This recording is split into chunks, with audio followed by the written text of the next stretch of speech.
Welcome, everybody, to the Leaders Leading Leaders podcast.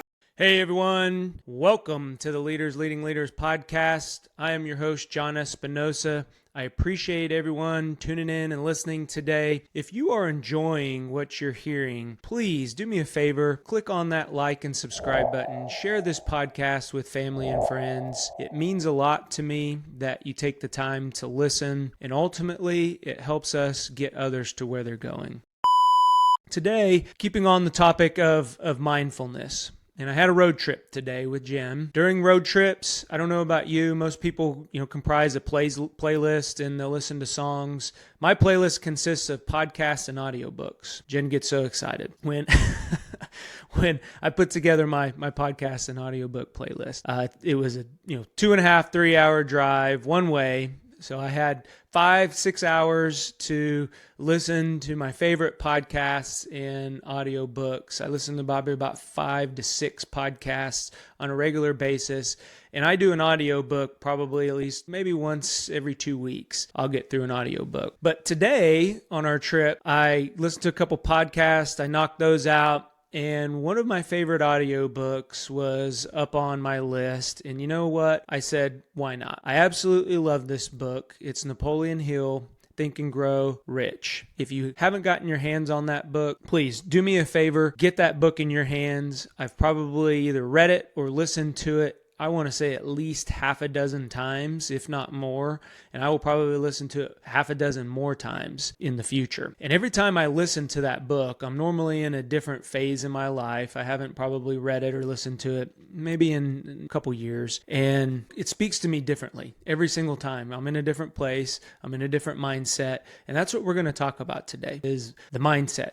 Being mindful of our thoughts, being mindful of our actions, all of the above. So let's dig into this podcast theme for today. One of the things that, and again, I preface this by saying, if this speaks to you in any form or fashion, please share this podcast because this is something I get a lot of comments about, and that's failure. And today I want to talk to you about finding success out of failure. A lot of my experiences throughout life, I'm going to talk about 3 of them today, at least 3. They have made me the person I am today. So the first one that I want to bring up is Jen and I met in the restaurant business. We talked, a lot about what that meant for me growing up. It taught me work ethic. It was my very first job. I bumped around, I worked in the restaurant, same chain, but I bumped around to different restaurants, either opening or helping get them open.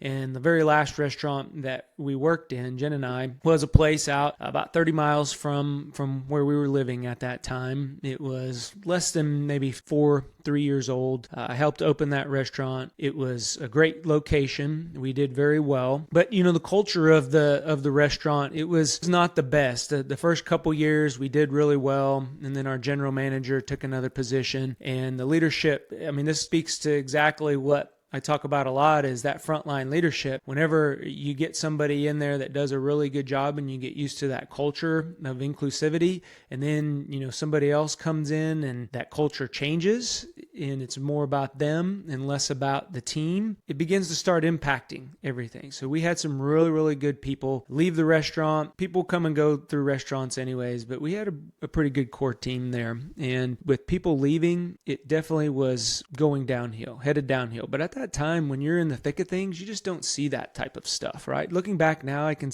point to things that, that maybe was not the best environment. My point being, Jen and I was a cook, she was a waitress. We would clean the restaurant in the evenings. We were the janitors. We mopped the floors. We, vacuumed the carpets. We cleaned the bathrooms. We dusted the blinds. We were it. We did that every single night. And that's what paid our mortgage. So that was our mortgage payment. And then her tips and our salaries were how we paid the bills. Fast forward, coming close to that 4-year mark. And I remember it was that Sunday evening. We cleaned the restaurant that evening. I was set to work in the morning, prepping.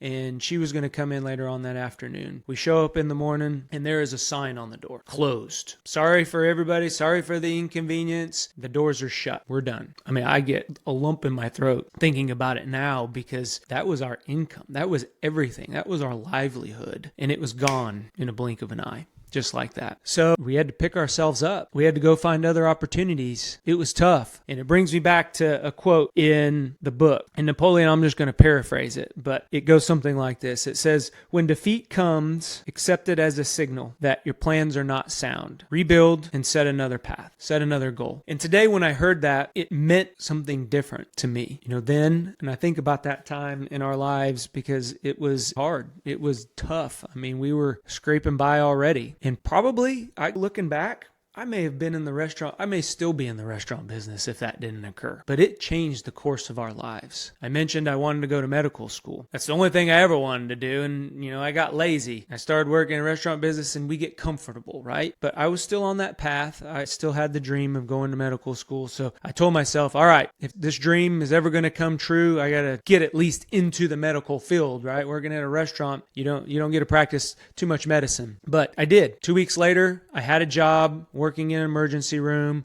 My mom had a contact. She knew a doctor, and he got me a job in an emergency room as a tech. And I started, and I was like, man, here we go. The dream is coming true. Going to medical school. I got into graduate school because I totally bombed my undergrad. My GPA was terrible. I mean, I took psychology 3 times. Okay. If that tells college psychology, if that tells you anything, that's what my wife says, that I'm a head case because I took it 3 times. But needless to say, I had to get my GPA up. I went into graduate school. I've talked about that, how that changed, the trajectory of our lives. But I was in the hospital. I was working. I was networking. I took the MCAT. I didn't do so well. Didn't do as well as I was going to do, but I still had the dream. I was going to study hard. I was going to take it again. I was working to get my GPA up. And I had a very influential professor that I did a lot. I was in the training in the adult of higher, or the College of Education. My degree was in adult and higher ed because my mom was an educator. My dad, he was an instructor. I was like, all right, this is my backup plan. But the professor asked me what I was doing. My GPA was not going to get up as high as I needed it to get up. I was probably going to have to go to the Bahamas or overseas somewhere if I ever wanted to get into medical school. And I had 2 kids. Life was upon me, right? I felt like I needed to figure things out at that time. And I soon realized, through her counsel and through her mentorship, that this dream of becoming a doctor was probably not going to happen. And that was a tough pill to swallow because even when the restaurant shut down, the income stopped, but I still had my dream, right? I still had the fact that I wanted to become a doctor. And after I decided that wasn't going to be it, that was like a huge morale kick in the teeth. It was like, well, what am I going to do now? I was lost. I was frozen. We talked about that. I wasn't flighting. I wasn't fighting. I was frozen because I had no idea what I was going to do. So thank goodness, again, and this is the power of networking, always increase your network. Make sure that you're out there doing the things that you need to do. Present yourself in a way to where that person, maybe a year, maybe 5 years down the road, is going to remember that John had a good work ethic. He was a good communicator, whatever it may be. I was able to at the college, University of Oklahoma, they had a training contract, and I was able to get a job because of the classes that I took in my graduate education. I was able to qualify, and it was an instructional designer job at that time. And I really didn't even think that was even possible, right? It didn't even cross my mind that was going to be something that I was going to be able to do, but I got my foot in the door. If y'all know me, if you've been listening for quite a while, I just don't put my foot in the door. I kick the door down. I am 100% behind whatever I'm going to do once I set my mind to it. So I got my foot in the door, I kicked it down, and I was in. And I started consuming as much as I possibly could. And again, my path changed. That plan was not meant for me to go to medical school. I needed to rebuild, plot a new path, and get on with the goal, achieving the goal. Needless to say, that has birthed into many, many opportunities that I've got to experience, today. But when I think about, I was in my 20s, and anybody out there who's listening that is in their 20s, early 30s, and just quite haven't got the career that they've wanted, or maybe had a dream, was an entrepreneur at one time, started a business, at least went out there and, tried to do whatever they wanted to do, that probably their parents told them that ain't going to work, or one of your buddies told them that ain't going to work, that's not, the right path, and they failed. Think back to all the times that I just mentioned, the restaurant closing, 100% of our income gone. My dream of becoming a doctor, my life's dream of becoming a doctor, gone. Out of every failure that I can point to, and just those two, trust me, I've had a lot more. Out of those two, I found success. It was working in the hospital that taught me the customer service and taught me how to communicate on a one-on-one basis. It was the customer service aspect that in the restaurant business, I got into training, and I trained new cooks or new wait staff on the business.